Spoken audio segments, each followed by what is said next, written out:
बिस्मिल्लाहिर्रहमानिर्रहीम rabbi ज़िदनी इल्मा rabbi इश्रह ली सदरी व यस्सिर ली अमरी वहलुल उक़दतम मिन लिसानी यफ़क़हू क़ौली। स्टूडेंट्स, हम फाइनेंशियल अकाउंटिंग के अंदर जो है प्रॉपर्टी, प्लांट और इक्विपमेंट को डिस्कस कर रहे हैं। इसके फर्स्ट पार्ट के अंदर हमने इसी लेक्चर के हवाले से कुछ चीज़ों को डिस्कस किया, जिसके अंदर हमने उसके इंट्रोडक्शन को डिस्कस किया, इसके स्कोप को डिस्कस किया कि ये इंटरनेशनल अकाउंटिंग स्टैंडर्ड्स का जो 16 है उसके अंदर इसका क्या स्कोप है, ठीक है। और फिर इससे रिलेटेड जो इम्पोर्टेंट टर्म्स हैं उनको भी हमने डिस्कस किया। अभी जो हम डिस्कस कर रहे हैं वो है प्रॉपर्टी, प्लांट को किस तरीके से रिकॉर्ड किया जाता है, उस चीज़ को हम डिस्कस कर रहे हैं, ठीक है।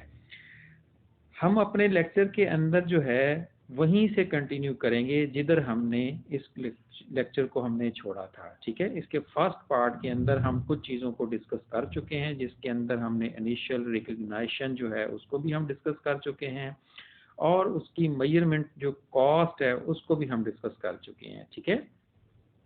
अब हम ज़रा अपने जो उसी लेक्चर की जो कंटिन्यूशन है उसके अंदर हम डिस्कस करेंगे subsequent expenditure related to asset, ठीक है। A subsequent expenditure on an asset already recognized should only be added to the carrying cost of the asset if it is probable that future economic benefits, ठीक है, in excess of originally assessed standards of performance of the assets will flow to the enterprise। क्या कह रहा है जी कि जो बाद में जो आने वाले जो एक्सपेंडिचर होते हैं किसी एक एसेट के ऊपर, ठीक है ना, जिसको हमने पहले ही अपनी बुक्स ऑफ अकाउंट्स के अंदर कैरिंग कॉस्ट के साथ में हमने शो करवाया होता है, ठीक है। और हम उसको जो है हमारा जो इम्कान होता है, इट इज़ प्रोबेबल, यानी कि इम्कान होता है कि फ्यूचर में हम उससे बेनिफिट हासिल करेंगे, ठीक है। और वो हमने एक्सेस किया होता है द ओरिजिनल असेस जो स्टैंडर्ड्स होते हैं परफॉर्मेंस ऑफ द एसेट्स के, उसके हवाले से will flow to the enterprise, जो कि उसका फ़ायदा होगा आगे फ्यूचर में एंटरप्राइज को, ठीक है। All other subsequent expenditures should be recognized as an expense, ठीक है ना। बाद में किसी किस्म के जो subsequent जो एक्सपेंडिचर जो आते हैं उनको वो कहते हैं जी कि एक्सपेंस के तौर पर जो है वो शो करवाना चाहिए, रिकग्नाइज्ड करना चाहिए, लिखना चाहिए, ठीक है। इन विच दे आर इनकर्ड, जिसके अंदर जिस पीरियड के अंदर वो जो है वो इनकर्ड होते हैं, खर्च होते हैं, या जिस पीरियड में उनके हवाले से वो जो है वो एक्सपेंडिचर वो इनकर होते हैं, लागू होते हैं, ठीक है। Subsequent expenditures on property, plant and equipment is only recognized as an asset।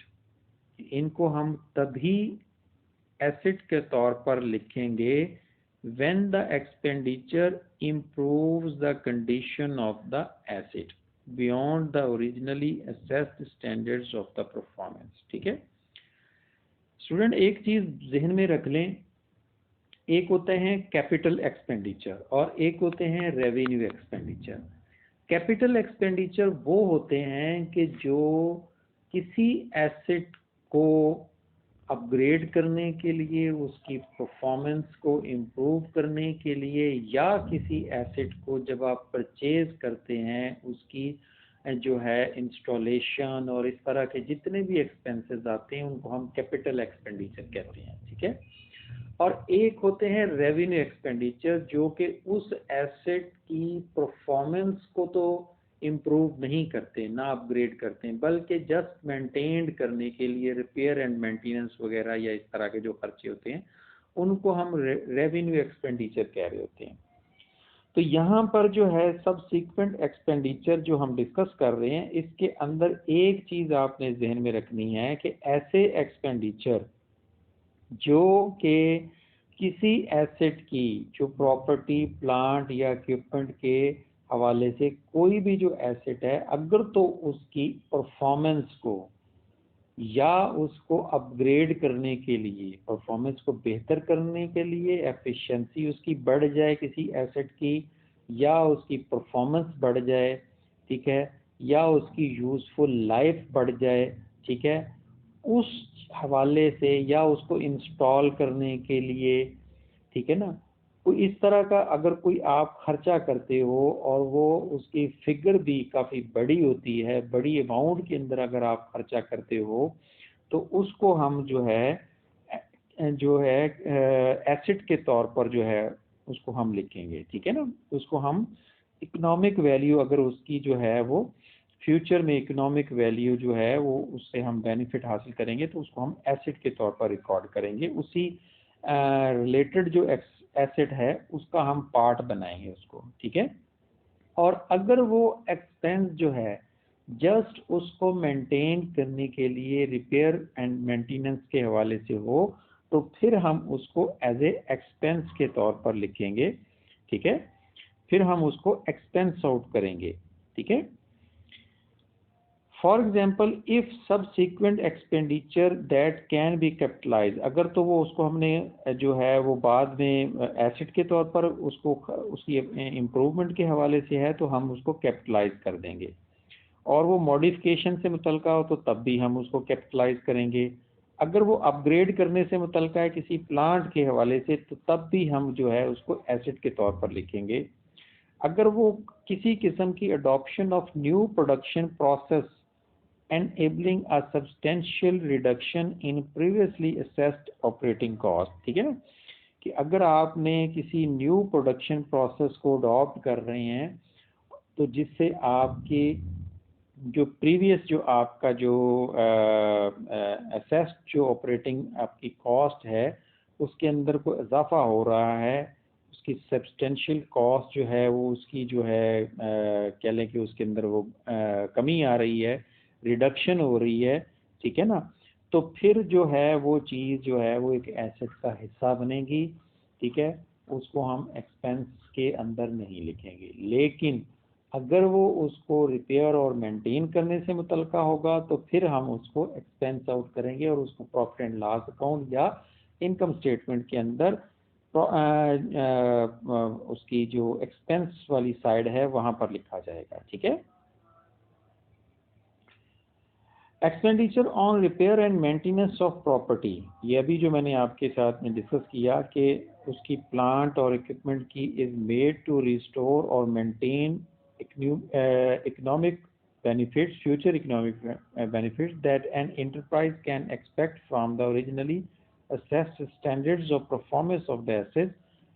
As such, it is usually recognized as an expense, ठीक है ना। तो फिर हम उनको एक्सपेंस के तौर पर लिखेंगे। इसकी एग्जांपल जो है वो आप यहाँ पर रिपेयर एंड मेंटेनेंस के हवाले से ले सकते हैं, ठीक है, कि जो उसको रीस्टोर करने के लिए किसी एसेट को उसकी परफॉर्मेंस को जो है मेंटेन रखने के लिए जो खर्च किए जाते हैं, तो उसको आप एक्सपेंस के तौर पर लिखेंगे, ठीक है। Measurement of subsequent to the initial recognition, the standards offer, ठीक है, two possible treatment here, essentially a choice between keeping an asset recorded at cost or revalue it to fair value, ठीक है।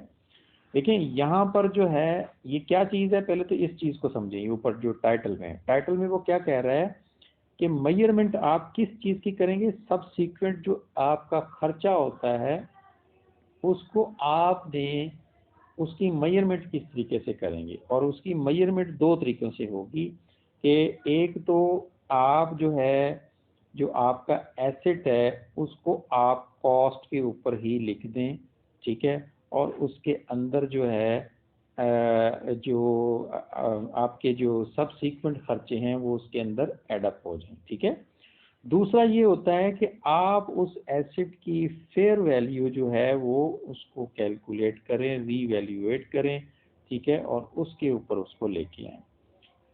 Subsequent to initial measurement, an asset is carried out at cost less accumulated depreciation and any accumulated impairment loss, ठीक है। Initial जो measurement हम किसी भी asset की करेंगे तो उसको हम जो है किस तरीके से करते हैं कि कॉस्ट के अंदर से हम जो किसी किस्म की जो क्यूमुलेटेड डेप्रिसिएशन होती है उसको लेस कर देते हैं और जो इम्पेयरमेंट लॉस होता है उसको लेस कर दिया जाता है। ठीक है। Subsequent to initial measurement, an asset is carried out at a revalued amount, being its fair value at the date of revaluation less any subsequent accumulated depreciation and any subsequent accumulated impairment loss। ठीक है कि अगर आप जो है इसको revalued करते हैं, अगर कॉस्ट के ऊपर लिखेंगे तो फिर उसमें से वही तरीकाकार कि उसमें से एक्यूमुलेटेड डेप्रिसिएशन और इम्पेयरमेंट लॉस को लेस करेंगे, और अगर आप उसको रीवैल्यूड करेंगे तो तब भी आपने जो है फेयर वैल्यू आपने जो उस डेट को लेनी है उसमें से लेस करेंगे सबसीक्वेंट आपकी जो एक्यूमुलेटेड डेप्रिसिएशन होगी या इम्पेयरमेंट लॉस होगा। ठीक है। अब डेप्रिसिएशन क्या चीज़ होती है? किसी भी एसेट के अंदर जो टूट फूट होती है या वक्त के साथ साथ में जो वो अपनी यूज़फुल लाइफ को गुजारता है और उसके अगेंस्ट में उसके अंदर जो उसकी वैल्यू में, उसकी शेप में, उसकी जो कंडीशन में जो एक टूट फूट होती है और वो उसकी वैल्यू में कमी आती है उसको हम डेप्रिसिएशन कहते हैं। ठीक है। इस डेप्रिसिएशन के टॉपिक को हमने पिछले जो हमारा जो फर्स्ट सेमेस्टर में जो आपने फाइनेंशियल अकाउंटिंग 1 पढ़ी थी उसके अंदर भी हमने इस टॉपिक को डिस्कस किया था, जिसकी जो है लिंक जो है मैं इंशाल्लाह आपके साथ शेयर करूंगा, उसको आप लोग ज़रूर देखिएगा और इसका ट्रीटमेंट भी देखिएगा कि वहाँ पे किस तरीके से डेप्रिसिएशन को रिकॉर्ड किया जाता है। ठीक है। यहाँ पर जस्ट मैंने आपको एक रेफरेंस के तौर पर डेप्रिसिएशन को डिस्कस किया है। इम्पेयरमेंट लॉस के हवाले से हम पहले भी डिस्कस कर चुके हैं कि ये इम्पेयरमेंट लॉस क्या होता है कि a fall in the value of an asset so that its recoverable amount is low now less than the carrying value. ठीक है।